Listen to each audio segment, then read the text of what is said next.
Hello and welcome to another edition of Capital Calculus. I am your host Anil Padmanabhan. Little under a month ago, the first state transport bus arrived in Kathejadi. It's a tribal village in Gadchiroli district in Maharashtra. For 77 years, the lifetime of independent India, the reign of Red Terror had denied the benefits of state-sponsored development to this village. Indeed, it's a moment of celebration, not just for Kathejari or Gadchiroli district, in fact, for the entire nation. This is because the reign of Naxal terror is poised for an imminent demise. At its peak, the Red Corridor stretched across the states of Jharkhand, Chhattisgarh, Odisha, Andhra Pradesh, and Maharashtra. But while we can celebrate the demise of Red Terror, we must keep in mind that decades of their existence has exacted a price, the opportunity cost of development. The locals have been denied the benefits of development for decades, forcing millions of youth to migrate out of the region. The obvious question then is this a fresh start to an otherwise resource-rich region?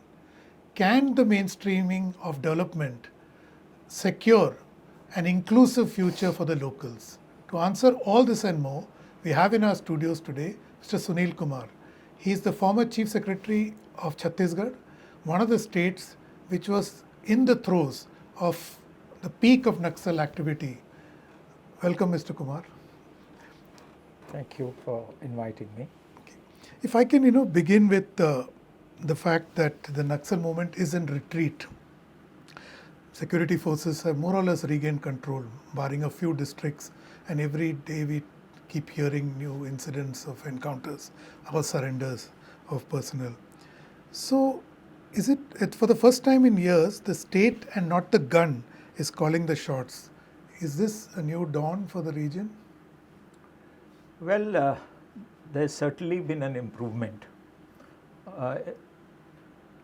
in the on-ground situation. There was a time when we couldn't build roads, the Pakka roads that is.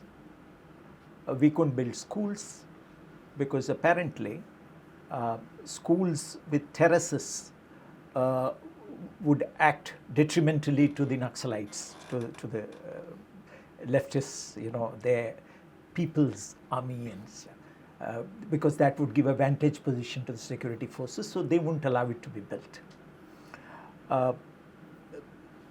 Things have improved a lot, I must say, and I'm sure when the state declares that it is in sight of a total kind of victory, it must have good reasons to be claiming so. Since I'm not in the government anymore, I can't say how soon it can be, but certainly it's an improvement over the past. So, Mr. Kumar, how was this battle won? Look, it's a combination of so many factors. One is the will to overcome the problem, to tackle it front on. The other is that, side by side you have development. There is no letup in development, because it can't be a battle of their guns versus our artillery kind of a situation. It has to be, everything put together. It has to be coalesced. It has to be coordinated, and that's been happening. Communications have improved, and the central forces and greater cooperation between the paramilitary forces of the center and the state. And also, somewhere over the years, when we could win over the trust and confidence of the youth of Bastar, the tribal youth, to join the district reserve force, the DRFs were created as the first line of defense. I think that has helped. Plus the contagion, also pressure from, you must say that it's a national effort. It's not possible only from by one state, efforts on the part of one state. So if there is a letup in any one state, then the problem spills over because people find temporary abodes and their headquarters in other states. So that has not happened. Also, the literacy has improved, so the awareness has improved. Therefore, people are aware of their rights, which they can legally, lawfully claim through the normal processes under the Constitution, rather than having to get it, force a solution through intervention of those who claim to be able to do that. But a lot more needs to be done, obviously, and we can't leave it to the paramilitary forces alone or to the Home Ministry alone to do this. The state government, the development ministries of the center, all have to come together. Absolutely. So I'm curious, what we have seen in, say, the last 2 decades is that the social development, whether it's roads, electricity, water, cooking gas, they have almost been universalized, okay, barring drinking water. So is that also having an impact that it finally reaches these impacted regions? Secondly, is there a demonstrative impact? Because like you said, the youth are actively opposing the Red Terror. So are they seeing it through communication, through multimedia? They are seeing the fruits of development which probably are denied to them. Is this also playing in, given that you have had a bird's eye view when you were the Chief Secretary of the state? Obviously, it's a combination of all this in different measures. In some cases, for instance, the gas connection. I don't think that impacts so much in the distant tribal areas where people are still dependent on even if you reach it to them, there are cultural issues also, which we have to be very mindful. And that's what I will come to, because you can't have schemes which, one size fits all. For the tribal areas, you need to tweak it far more than we have been doing. But certainly the awareness, the information explosion, the service centers which reach the internet, availability of internet, and then education in the ashrams, in the camps, the schools. This has enabled the tribal youth to see where their future lies. It was easy to sell the romantic notion of a revolution, an armed revolution, to a section of the population which had no other means of information. But now, with the information overload, as it were, and competing sources of information and competing variety of information, what is obvious is that you can't take the youth for granted.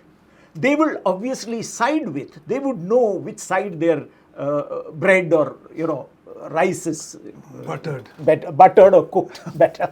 So very clearly, information is power. Absolutely, right? Absolutely. You see, I'm a student of media. My PhD is in media and public policy. So I'm a great believer that there's nothing like communication. It outstrips, in terms of the mass effect, even education, which is a more ordered, disciplined, but a slow process. So, sir, I had pointed out in the intro that the first state transport bus arrived in this village in 77 years. So if you can use that as a metaphor, isn't there an opportunity cost of this denied development for whatever reasons? I'll give you an example, which is an analogy from personal experience. I was somewhat familiar, broadly, very vaguely, with Bastar because my father, who was an anthropologist, who is no more, is the one-time secretary of the Indian Anthropological Association, Dr. A.M. Kurup, he had written a series of articles which were published in Vanya Jati and in the Eastern Anthropologist, called The People of the Unknown Hills, the Abuj Madiyas. Now, he had mentioned about the socio-cultural factors, how the tribes, valued their traditions a lot, and how it was very painstakingly slow to get to know them and win their trust. They are easily trusting, but they have been bitten more than once. You know, there have been fraudulent cooperative loans in their names, alienating their land, and all that. So they were very cautious, over cautious.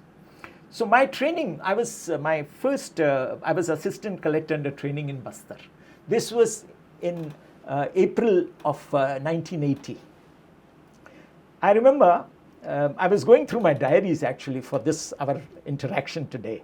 And I found that on 21st of May 1980, I had visited a village called Handa Meda. How old is that diary? Well, I started writing it, the first entry is of 30th April 1980.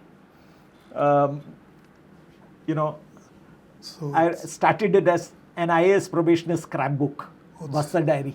So it's synonymous with your career? Yes, yes, yes. I used to write it every day painstakingly, and because we were expected to maintain one, though because of the personal nature of it, it's not been published or anything. Personalized version of a district gazette. Yes, yes. It's just my experience of what I found.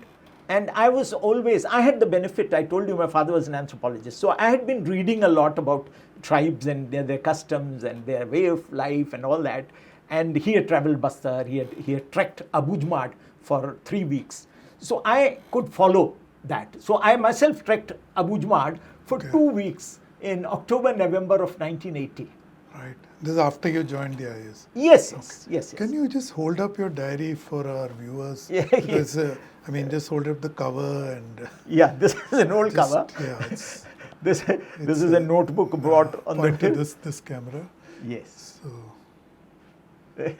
So it's now going to be 45 years, right? Yes. It's a very prized possession in that sense. It's a collection of a lot of memories and a lot of pointers. In fact, I remember writing somewhere, almost like Nostradamus. I remember reading in the newspaper about the Nelly massacre. It happened in that same year. I was in Bastar and I read about it in the newspapers. And I have mentioned somewhere that unless we are careful in administering Bastar, I hope a day doesn't come that a Nelly is repeated in Bastar. I mean, God forbid, but you see, because like I said, during the Madhya Pradesh days, because my original cadre of allotment was Madhya Pradesh, and I got earmarked for Chhattisgarh for reasons best known to the governments of the two states in the center. Bastar was synonymous with punishment postings. Really? So much so that even after Chhattisgarh was formed, the reflex action was to punish someone by posting to Bastar or at least threatening. The one thing we have now seeing is connectivity, okay, improved law and order. So basically the ecosystem is slowly coming together for a governance thing. So how do you see development panning out, given with all these guardrails in mind? How do you see development panning out? Look, if you look at Bastar and nearby parts, nature has endowed them with the A to Z of minerals. Alexandrite to zirconium, bauxite, you have coal, you have iron ore, corundum, dolomite, you name it. So obviously, for national development goals, extraction of minerals and value addition is a no-brainer. But the other side of it is that the tribal inhabitants of that place and their forefathers, their ancestors, had meticulously taken care of these resources, had kept the forests green, had lived there. Despite Penda cultivation, the afforestation is very thick, the forest density is very. So they feel threatened. The moment you talk about extracting minerals, they feel that they will be displaced and they will have nowhere to go. And so they may have seen somewhat, because you see, Kirandul, Beladila, that the iron ore mines. With Japanese assistance, it was developed, and that's how the rail line from Kirandul to Vizag has been laid via Jagdalpur. That is the public sector, NMDC. At least there was a leverage of the state to see that there is, long before the CSR became a fashion or was incorporated in the Companies Act. Yes. The public sector was mandated to take care of the social impact, be it education, health, or whatever. Despite that, two rivers which flow via Beladila, Kirandul, that area, which bear the brunt of mining operations, today carry rust. Dankini and Sankini. It's a human tragedy, actually. I've seen those pictures, red. Yes, red, absolutely red. So, if public sector, which was expected to be more sensitive and profit maximization was not their mandate, could leave things in this is an experience which cautions and which alarms the tribe.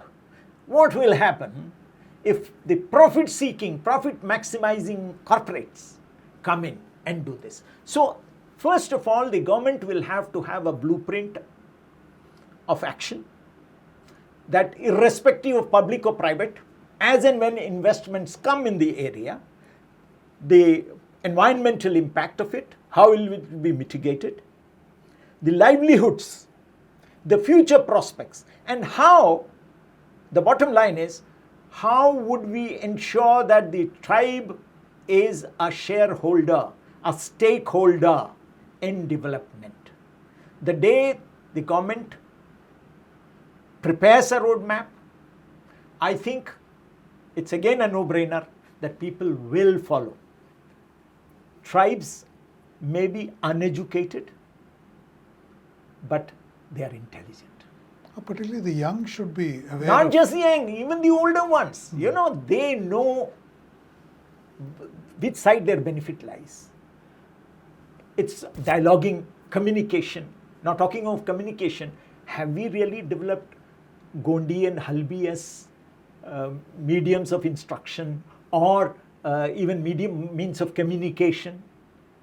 I have seen in sessions trials the court requiring an interpreter to interpret or to ask questions of the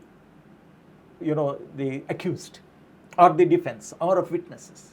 So I think there is some non-governmental, I'm sure there are non-governmental efforts on to codify, to provide a script to Gondi and Halbi. The day that happens, I think we would be, we will win the trust and the confidence. And then we can go and talk to them. And after all, tribes also want progress. They know that only through economic progress can they also prosper. And if they become willing partners in our development efforts, I'm sure the sky is the limit. So it's a misnomer to assume that tribals don't want development. Yes. Absolutely false. Absolutely false. I remember in one of my visits, somewhere in the Tokapal area, I found a tribal boy, must be 23 or 24, I'm talking 1980, wearing a wristwatch. So I asked him, I said, where did you get it? So he told me, very interestingly, He says, this belongs to one of the village functionaries. So I said, what's it doing with you? He said, he was drunk and he's fallen on the roadside. I thought somebody will steal it. Now I'll give it to him when he wakes up. So I said, okay, tell me the time. He said, that I can't tell. I said, why? Someday I'll learn.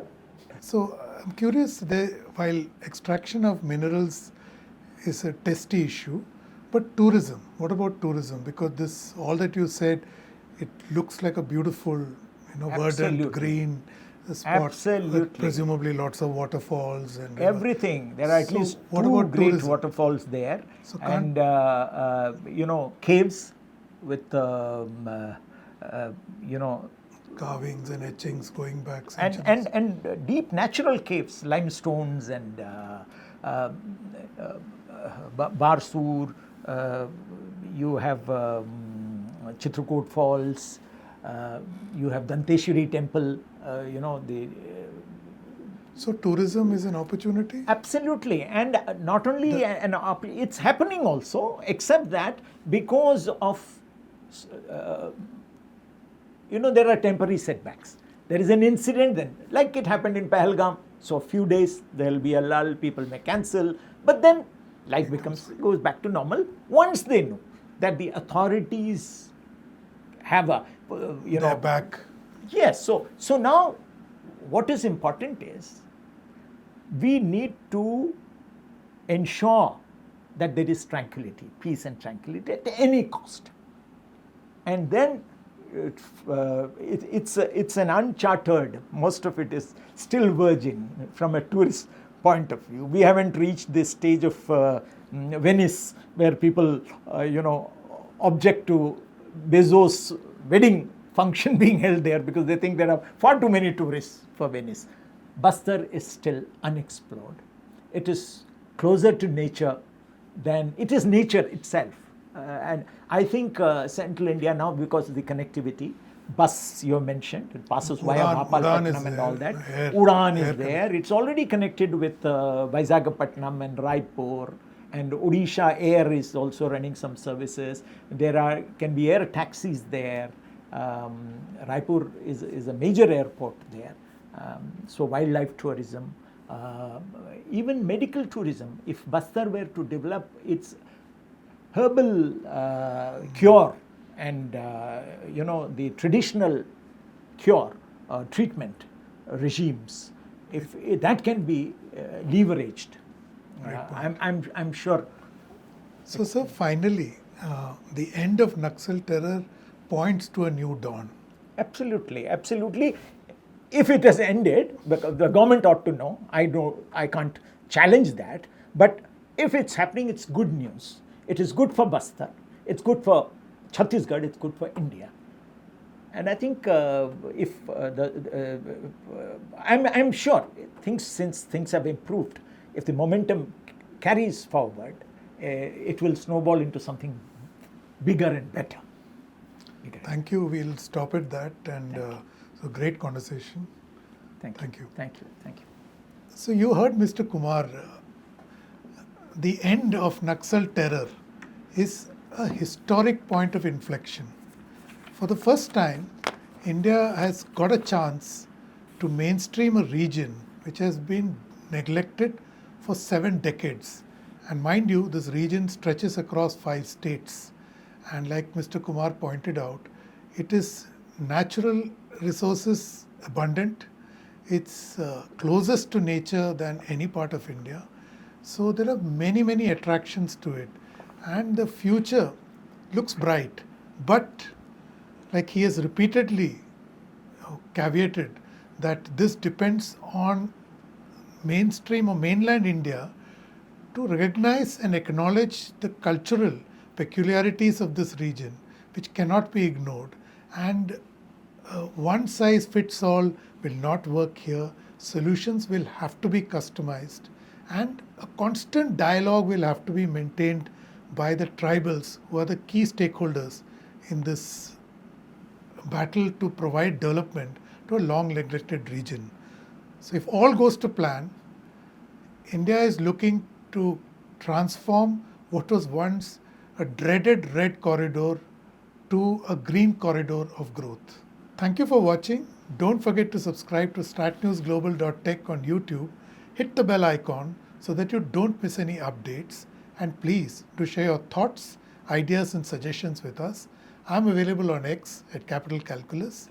I'll be back next week with another episode. Till then, stay safe.